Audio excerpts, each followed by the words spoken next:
vous saluons de partout où vous nous suivez, mesdames et messieurs. Vous suivez LRTGT, votre chaîne de proximité. Les journaux, c'est l'heure. Bienvenue à tous et à toutes. À la une de l'actualité, une marche pacifique des commerçants du Tanganyika a été organisée ce mercredi 22 février 2023, protestant contre les fonctionnalités des sociétés œuvrant à Kabimba, notamment les prix d'un sac de ciment qui se vend à 12,5 $ et bien sûr le non-recrutement massif des originaires du Tanganyika. Suivez dans ce reportage de Gilbert Kayumba. Les commerçants de la ville de Kalemi, ensemble avec les jeunes leaders, ont organisé une marche pacifique ce mercredi dernier 22 février. Question pour eux d'adresser un message à Madame le gouverneur, Julie Ngungwa Moyuma, de pouvoir casser les monopoles des ventes du ciment gris que veut s'octroyer déloyalement le GLC sur le marché au Tanganyika. Soucieux de leur chère province, ces hommes unis comme en selle sont partis jusqu'à l'Assemblée provinciale où ils ont lu leur mémo en présence du président de l'Assemblée provinciale, Vincent Kibombo. La FEC et les jeunes leaders de la province du Tanganyika, réunis autour de notre destin commun, soucieux du développement de notre province, tenons à manifester avec chagrin notre indignation vis-à-vis de la société GLC. Cette société a littéralement fixé les prix d'achat des ciments à 12,5 $. Alors que dans d'autres provinces, les sociétés qui produisent les ciments localement les vendaient à 6 $. Bien que le régime de fixation des prix soit à la liberté. Mais faut-il s'accorder avec l'État en déposant la structure des prix pour qu'on sache la marge bénéficiaire? Le Tanganyika n'est pas un jungle où on doit fixer les prix de n'importe quelle manière. Nous, jeunes du Tanganyika, manifestons notre soutien total à tous les services de la province qui ont procédé à la fermeture momentanée du point de vente des ciments, produits et vendus par GLC. Jusqu'à cette société va se conformer aux règles du pays. Nous demandons l'implication personnelle de Madame le gouverneur de la province du Tanganyika, Julie Ngungwa Moyuma. À en croire les jeunes leaders Moyumba, cette marche avait plusieurs finalités, à savoir la dénonciation de la mauvaise fonctionnalité du GLC, comme le recrutement des étrangers au détriment du Tanganyika, et aussi la hausse du prix d'un sac de ciment qui se négocie actuellement à 12,5 $, alors que c'est un produit final local. De sa part, Vincent Kibombo, président de l'Assemblée provinciale, a accusé réception de toutes ces réclamations et promu de les faire parvenir à l'autorité provinciale. Question de trouver les solutions adéquates dans les jours à venir. Accompagné par plusieurs militants de l'Union pour la démocratie et le progrès social, Maître Dandi Kaïté Lumeza, au cadre de ce parti au pouvoir, s'est acquitté de son devoir civique, celui de se faire enrôler. Dans son speech, Maître Dandi a fait savoir que l'UDPS, Fédération urbaine de Kalemi, va faire de son mieux pour donner un second mandat au chef de l'État. Suivez.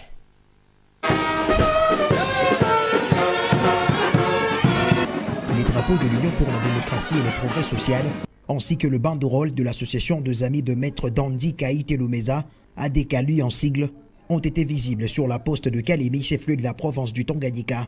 Dans sa berline rouge, Maître Dandi Kaïté Lumeza, en véritable patriote, s'est acquitté de son devoir civique. Accompagné par de centaines de partisans de l'Union pour la démocratie et le progrès social UDPS, la marche a débuté à la poste de Kalemi jusqu'au centre d'inscription et d'enrôlement se trouvant dans les installations de l'UC Amani, où c'est au cadre de l'UDPS, Fédération urbaine de Kalemi, mais également président du comité provincial de la jeunesse Hemba, Chefferie des Mamboué, est allé se faire enrôler dans la journée de ce mercredi 22 février 2023. Le coordonnateur provincial adjoint de la plateforme Horizon 2023, Maître Dandi Kaïté Lumeza, a obtenu sa carte d'identité nationale en passant par toutes les étapes Et ce, après avoir rempli toutes les formalités. Prenant la parole, Maître Dandy Kaïte Lumeza a donné l'essence de se faire enrôler. C'est lui de donner un second mandat au chef de l'État Félix-Antoine Tshisekedi. Il a par la même occasion interpellé toutes les Tanganyikaises et Tanganyikais de se faire enrôler massivement et de leur faire part de l'invitation de l'arrivée proche du directeur de cabinet de chef de l'État, Yulien Nyembo. Je suis venu m'acquitter de mon devoir civique pour donner pour la seconde fois le mandat à Félix-Antoine Tshisekedi, mais aussi une majorité homogène et confortable à tous les niveaux. Je tiens ici à manifester ma gratitude à l'égard de cette grande foule qui m'a accompagné, constituée des hommes et des femmes de valeur, qui ne sont pas venus seulement m'accompagner, mais aussi témoigner leur attachement à l'égard de ma lutte politique, qui n'est autre que la réélection du chef de l'État en décembre 2023 et lui donner une majorité parlementaire à tous les niveaux. Deuxièmement, je rappelle à toutes les Tanganyikaises et Tanganyikais, et en particulier les jeunes, de racheter leur temps pour venir se faire enrôler. Car l'enrôlement fait partie du go du processus électoral. Nous avons besoin de changer la donne. Plus rien ne sera comme avant. Il est temps de prendre notre destin à main.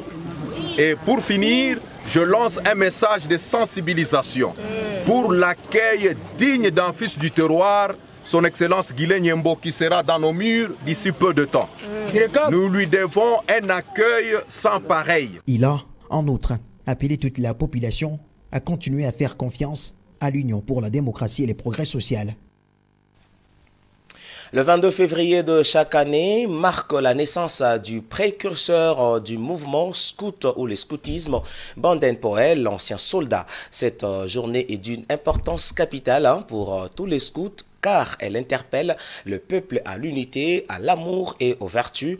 Que peut-on alors retenir du scoutisme? Maître Kikoi Mango, président provincial de ce mouvement, surnommé les moineaux sérieux comme nom du totem, a donné le détail sur le scoutisme. Il est au micro de votre chaîne. Bon, on peut définir le scoutisme par dire ceci, que c'est un mouvement qui prend l'enfant tout entier en vue de l'aider dans sa formation physique, intellectuelle et morale. On dit que le devoir du scout commence à la maison. C'est un vocabulaire scout qui annonce ou qui signifie que l'enfant commence à être éduqué à la maison chez les parents, et puis à l'école et au mouvement scout. Donc, dans le scoutisme, l'enfant apprend beaucoup de techniques, beaucoup de cours pour parfaire sa vie. Les gens pensent que les scouts sont en train de jouer, ils portent parfois des cordes sous la hanche, et alors qu'ils s'amusent. Il y a même des gens qui disent que les scouts sont des voleurs.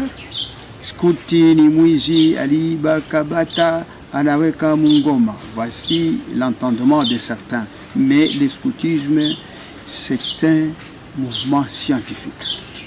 L'importance de la journée d'aujourd'hui est très capitale. Parce que, au moment où je vous parle, tous les scouts du monde sont en tenue scout aujourd'hui. Ceux qui sortiront de leur maison, ils ne sortiront qu'avec la tenue scout. Tous. Et la journée d'aujourd'hui a sa valeur. C'est-à-dire, on commémore ce mouvement. Le mouvement scout est entré dans la liste des journées décrétées par la communauté internationale pour que ça soit aussi fêté comme journée internationale, comme la journée internationale des lèpres, la journée internationale de la femme, la journée internationale des inséquois, tout ça. Le scoutisme n'a pas été oublié. C'est pourquoi notre bureau mondial qui se trouve à Genève a réussi, n'est-ce pas, à placer ou à faire figurer le scoutisme dans la liste de ces journées-là. Et quel est alors le but principal du scoutisme? Ce mouvement est scientiste et non une association de malfaiteurs comme d'aucuns le pensent. Ajouter le vieux loup, maître Mango Kikoi, tout en ajoutant que ce mouvement initié par Banden Powell est toute une formation de vie en dehors de l'église, de l'école qui tend à encadrer les jeunes enfants à une vie de maturité. Les moineaux sérieux en a appelé les jeunes gens à intégrer ce mouvement. Le scoutisme est où amène l'enfant de 6 à 12 ans, de 13 à 18 ans, et c'est ça l'âge des scouts. Le scoutisme, après cet âge de 18 ans, a déjà fait beaucoup dans l'enfant. C'est-à-dire que le but du scoutisme, c'est d'emmener l'enfant jusqu'à ce qu'il atteigne la fin de sa vie en étant marié, en ayant des enfants, s'il plaît à Dieu, et à soigner sa vie comme il se doit. C'est-à-dire que le scout ne peut pas, par exemple, divorcer. Non. Un scout, s'il se marie pour les bons et les mal. Et il doit rester marié si et seulement si il l'est, et ça jusqu'à la mort. Donc on amène l'enfant à bien mener sa vie, à savoir beaucoup de choses dans la connaissance générale, parce que les enfants, dans le scoutisme, ils apprennent beaucoup de sciences.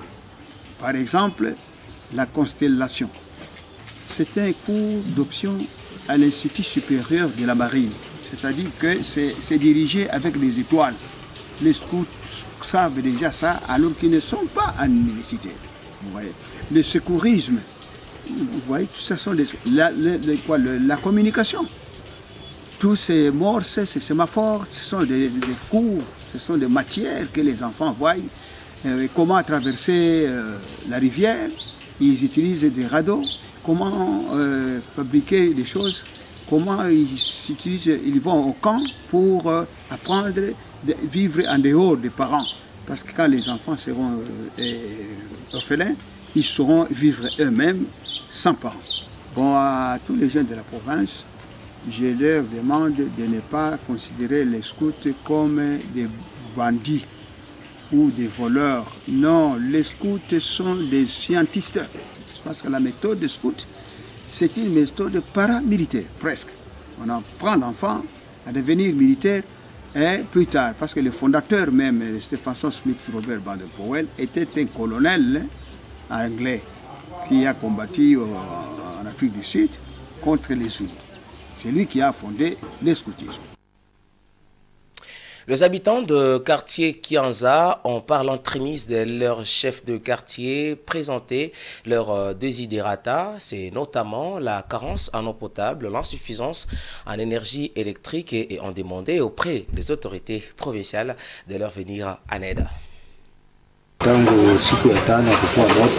C'est depuis le vendredi dernier qu'il y a eu coupure d'électricité dans notre quartier.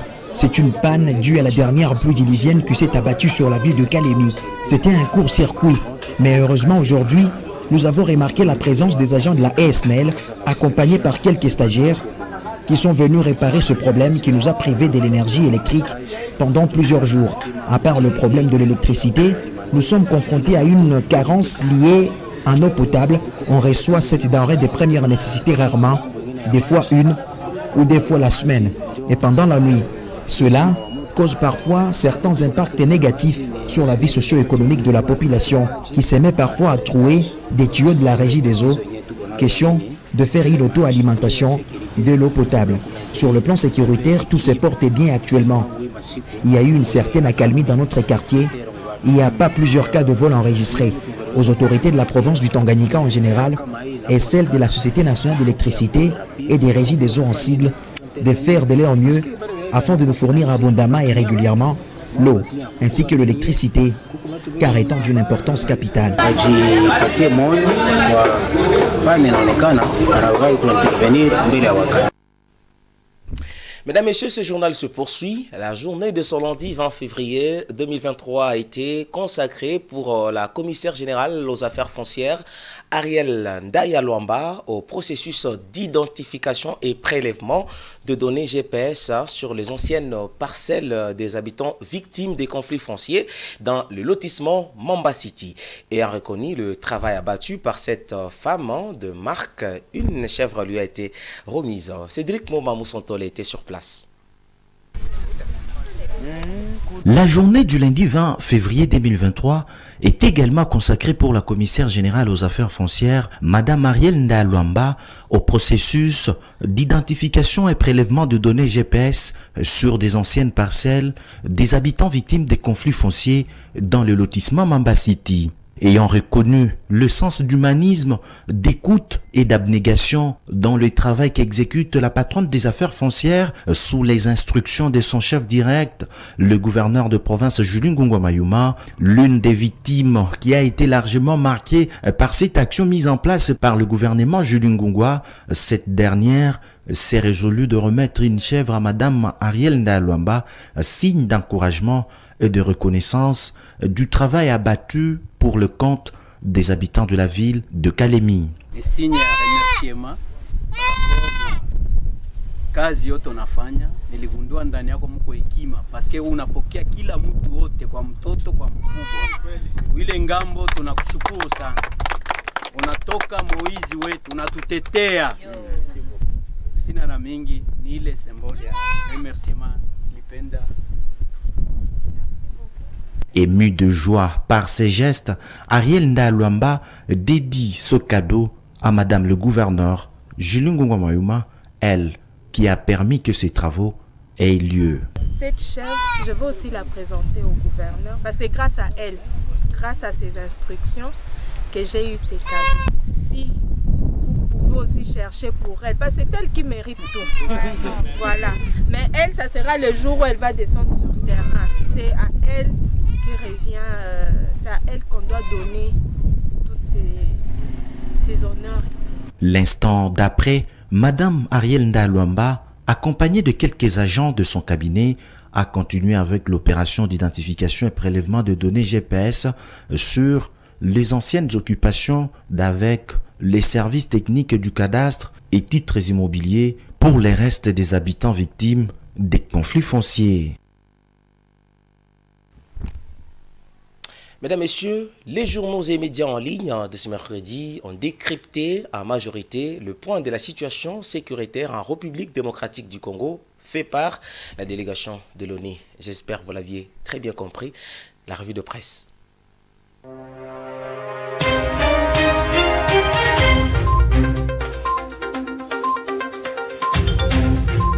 La situation sécuritaire à l'est de la RDC est largement commentée par la presse parue le matin de ce mercredi 22 février 2023 dans la capitale congolaise. Mesdames, Mesdemoiselles et Messieurs, bienvenue à l'écoute du journal des journaux. Conduite par Bintou Keïta, représentante spéciale du secrétaire général de l'ONU et chef de la MONUSCO, Isebrand Keiris, assistante du secrétaire général au niveau du bureau du haut-commissaire des Nations Unies aux droits de l'homme, a fait le point de la situation sécuritaire en République démocratique du Congo, où la population est constamment exposée aux violences et exactions causées par le M23, soutenu par le Rwanda, rapporte le potentiel. Il était également question, poursuit le journal, de passer en revue la situation des droits de l'homme et des questions sur la justice transitionnelle au pays et d'envisager des pistes et des solutions. C'est un grand privilège d'avoir eu cette réunion, une bonne discussion sur les droits humains au Congo et comment renforcer la bonne coopération qu'on a déjà, la collaboration avec la MONUSCO et son bureau conjoint aux droits de l'homme et aussi avec nous, le bureau du haut-commissaire aux droits de l'homme. On est déjà d'accord sur certaines priorités qui ont déjà fait la base de la collaboration. C'est important d'évoluer dans le domaine de lutte contre l'impunité, a indiqué Isebrand Keiris dans les propos repris par l'Avenir. Pour elle, notre Congo nouveau Il est très important d'avoir cette lutte contre l'impunité pour avoir la redevabilité pour pouvoir couper ces cycles de violence en RDC. Elle recommande aussi le dialogue pour baisser des tensions entre certaines communautés afin de construire un avenir ensemble. Mais aussi lutter contre l'incitation à la haine, à la violence et à la discrimination, conclut le tabloïd. En rapport avec ces violences des droits de l'homme dans la partie est du pays, la tempête des tropiques titre « Un génocide se déroule dans l'est de la RDC ». Les rebelles du mouvement du 23 mars, M23, soutenus par le régime rwandais de Paul Kagame, ont assassiné le lundi 20 février 2023 plusieurs habitants du territoire de Rutshuru dans la province du Nord Kivu, poursuivant ainsi les génocides qu'ils ont entrepris dans l'est de la République démocratique du Congo, rapporte le journal. Ces terroristes ont perpétré ces nouveaux massacres après avoir essuyé un échec face aux forces armées de la République démocratique du Congo. Ce nouveau massacre se serait passé dans les villages de Kasesero et Kanyati, dans la localité Bushuli, groupement de Tongo, dans les territoires de Massissi et Rutshuru. Denis Lessi, recherché par la justice. Dans un autre cadre, Forum des As renseigne que le pasteur Denis Lessi est recherché par le procureur général du parquet général près la cour d'appel de Kinshasa Matete pour menace d'attentat, injures publiques et imputations dommageables, infractions prévues et punies respectivement par les articles 160, 74 et 75 du Code pénal, livre 2, CPL 2. Cependant, ajoute le quotidien, l'avis de recherche émise à la contre de Denis Lessi ne mentionne pas le nom du plaignant. Denis Lessi fait surtout les shows dans les réseaux sociaux où il intervient régulièrement dans des émissions YouTube, rappelle le potentiel. Selon les procureurs, ajoute le journal, il serait actuellement en fuite. Mesdames et messieurs, c'est tout pour la revue de presse de ce 22 février 2023. Mesdames et messieurs, merci de la confiance que vous nous accordez, surtout vous qui êtes fidèles. Ce journal est complètement terminé. Merci à vous de l'avoir suivi. Mais restez encore une fois de plus pour la suite de nos programmes. Je vous retrouve pour une nouvelle édition. Suivez-nous encore sur la page YouTube RTGT Academy. À très bientôt. Merci.